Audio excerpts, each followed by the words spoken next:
Dear students, चाहिए था, चाहिए थी दर्शाने के लिए should have plus verb third का उपयोग करते हैं।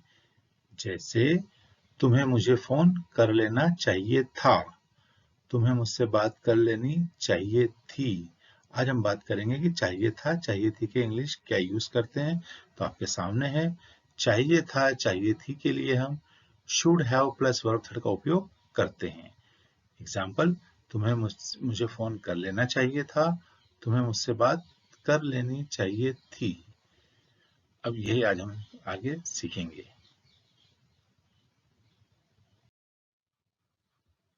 आइए कुछ उदाहरण लेते हैं। जैसे तुम्हें मुझे फोन कर लेना चाहिए था, तुम्हें मुझे फोन कर लेना चाहिए था, तो इसका इंग्लिश होगा you should have called me. तो should plus have plus verb third called का उपयोग किया है।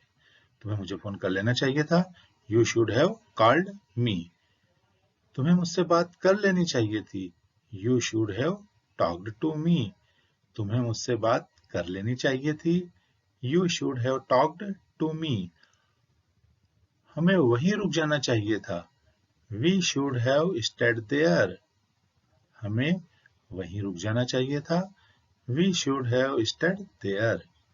तुम्हें दवाई ले लेनी चाहिए थी, you should have taken medicine. तुम्हें दवाई ले लेनी चाहिए थी, you should have taken medicine. फिर से रिपीट करता हूं। पहला हिंदी सेंटेंस से तुम्हें मुझे फोन कर लेना चाहिए था, तो इसका इंग्लिश होगा you should have called me. तुम्हें मुझसे बात कर लेनी चाहिए थी, English you should have talked to me. हमें वहीं रुक जाना चाहिए था, we should have stayed there. तुम्हें दवाई ले लेनी चाहिए थी, you should have taken medicine. तो सारे वाक्यों हमने चाहिए था, चाहिए थी के लिए इंग्लिश में शुड हैव और वर्ब थर्ड का उपयोग किया है। I give you 30 seconds, study this sentences.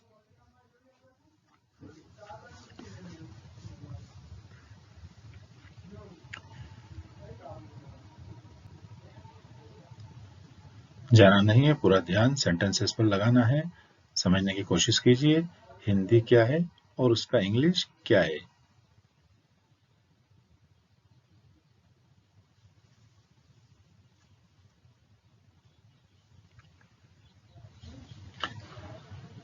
चलिए आगे बढ़ते हैं। चलिए कुछ और उदाहरण लेते हैं। जैसे उसे रिजाइन कर देना चाहिए था। फिर से सुने, उसे रिजाइन कर देना चाहिए था, तो इसका इंग्लिश होगा ही शुड हैव रिजाइंड। हमें उसे टीम में ले लेना चाहिए था, तो इसका इंग्लिश होगा we should have taken him in team. फिर से रिपीट करता हूं, हमें उसे टीम में ले लेना चाहिए था, we should have taken him in team. अगला सेंटेंस, उसे शादी कर लेनी चाहिए थी, उसे शादी कर लेनी चाहिए थी, तो इसका English he should have got married. फिर से रिपीट करता हूं, उसे शादी कर लेनी चाहिए थी, he should have got married. तुम्हें उसे नाराज नहीं करना चाहिए था, तुम्हें उसे नाराज नहीं करना चाहिए था, English you should have not annoyed him. You should have not annoyed him. फिर से रिपीट करता हूं, उसे रिजाइन कर देना चाहिए था, ही शुड हैव रिजाइंड। हमें उसे टीम में ले लेना चाहिए था, we should have taken in team. उसे शादी कर लेनी चाहिए थी, he should have got married. तुम्हें उसे नाराज नहीं करना चाहिए था, you should have not annoyed him. आपके पास 30 सेकंड है, स्टडी कीजिए इन सेंटेंसेस को अच्छे से और जाना नहीं है।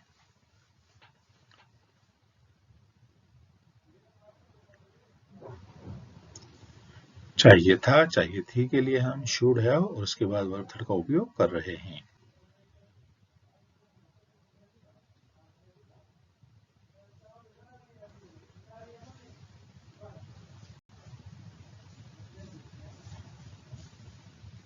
चलिए आगे बढ़ते हैं। अब फ्रेंड्स, हम कुछ अंग्रेजी से हिंदी में बनाने का प्रयास करना है। तो आप ऐसा कीजिए कि आपके सामने इंग्लिश सेंटेंसेस है, अब इन्हें हिंदी में बनाने का प्रयास करना है। मन ही मन में सोचें कि इसका हिंदी क्या होगा और आप कहां तक सही हैं, ये हम आगे देखेंगे। You should have eaten food. सोचिए इसका हिंदी क्या होगा? You should have informed him. सोचिए हिंदी क्या होगा? पूरा फोकस आपको वर्ब पर लगाना है, उससे आपको अर्थ पता चल जाएगा। I should have learned English. You should have stopped him. तो again you have 30 seconds.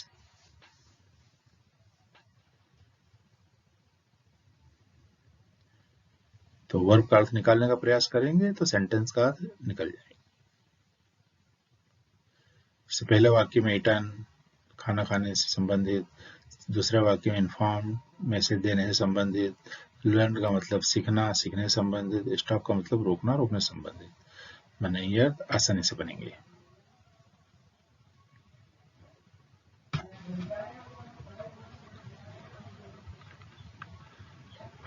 चलिए आगे बढ़ते हैं। फ्रेंड्स, अब हम कुछ वाक्यों को हिंदी से अंग्रेजी में बनाने का प्रयास करते हैं। ठीक है, ये अब आपको करना है। सोचिए आपके सामने हिंदी सेंटेंसेस हैं, अब इनका इंग्लिश क्या होगा। पहला सेंटेंस है तुम्हें खाना खा लेना चाहिए था, तो इसका इंग्लिश क्या होगा? तुम्हें उसे बता देना चाहिए था, इसका इंग्लिश क्या होगा? मुझे अंग्रेजी सीख लेनी चाहिए थी, इसका इंग्लिश? तुम्हें उसे रोक लेना चाहिए था। तो again you have 30 seconds. Try to make in English Hindi है, अब इसका इंग्लिश बनाइए। सोचिए मन ही मन में।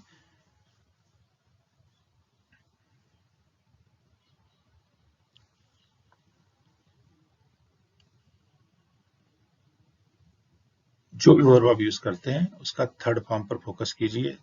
जैसे खाना खाने के लिए ईट एट ईटन, तो ईटन का थर्ड फॉर्म। बताने के लिए इन्फॉर्म इन्फॉर्म्ड इन्फॉर्म्ड, इन्फॉर्म का थर्ड फॉर्म।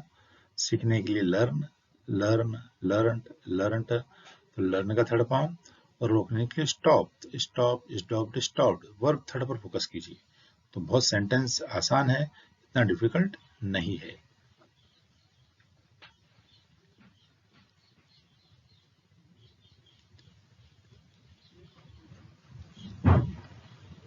चलिए आगे बढ़ते हैं। और अगर आपके टाइम कम पड़ रहा है तो इसके लिए आप वीडियो को पॉज कर सकते हैं, पॉज कर दीजिए, रुक जाएगा, फिर आप आसानी से बनाकर प्रैक्टिस कीजिए। और हो सके तो एक नोटबुक में लिखकर भी प्रैक्टिस कर सकते हैं। फ्रेंड्स, अब एक काम की बात फिर से मैं रिपीट कर देता हूँ, सब्सक्राइब करना बिल्कुल फ्री है। अपने मोबाइल में वीडियो के नीचे जाइए, रेड कलर में आपको सब्सक्राइब का बटन दिखेगा, उसको दबाइए, तो आप सब्सक्राइब कर लेंगे और आगे के वीडियोस आप तक आसानी से उपलब्ध होते रहेंगे। हाँ, अगर आप पहले दिन से अभी तक के वीडियोस देखना चाहते हैं, first second third fourth fifth sixth, तो उसके लिए आप डिस्क्रिप्शन बॉक्स में जाइए, उसके अंदर नीचे आपको लिंक मिल जाएगी, उस लिंक पर अपनी चॉइस के अकॉर्डिंग वीडियो ओपन करके स्टडी कर सकते हैं। Thank you very much.